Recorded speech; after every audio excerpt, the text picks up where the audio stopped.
तालुक्यातील गारटेकी, दहिफळ, खंदारे आणि नायगाव येथील रयत शेतकरी गटाने पाणी फाउंडेशनच्या मार्गदर्शन व सूचनेनुसार गटातील 14 शेतकऱ्याच्या शेतात जाऊन स्मार्ट शेती ॲपद्वारे मुख्य जागेवरून शेताला चौफेर फिरून शेतीची परिक्रमा पूर्ण केली। त्यात अचूक क्षेत्र, अक्षांश, रेखांश आणि शेतीचे लोकेशन समाविष्ट झाले आहे। फाउंडेशनने दिलेल्या ॲपमधील नवीन एंट्रीमध्ये शेतीच्या सुपीकते महत्त्वाचे स्थान दिलेले आहे। निमंत्रक अविनाश राठोड, चेतन जाधव, पवन खंदारे आणि रयत शेतकरी गटाच्या सदस्यांनी प्रत्यक्षात शेतात जाऊन खोरे, टोपले, कोदळी साहित्याच्या साह्याने माती गोळा करून आणि दगड वेचून बांधावर टाकून बांधबंदिस्तीचे काम पूर्ण केले। त्याचप्रमाणे अडचणीच्या जागेवरील काही शेतकऱ्याच्या शेतामध्ये जेसीबीच्या साह्याने बांधबंदिस्तीचे काम पूर्ण केले।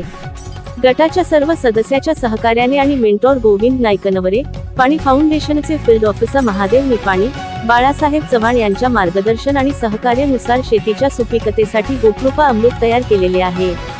उत्पन्न वाढीसाठी गटाच्या प्रत्येक शेतकऱ्याच्या शेतातील आलेल्या किंवा उगवलेल्या सोयाबीन व तूर पिकाची फवारणीसाठी हे अमृत उपयोगात आणणार असल्याचे निमंत्रक अविनाश राठोड यांनी यावेळी सांगितले आहे।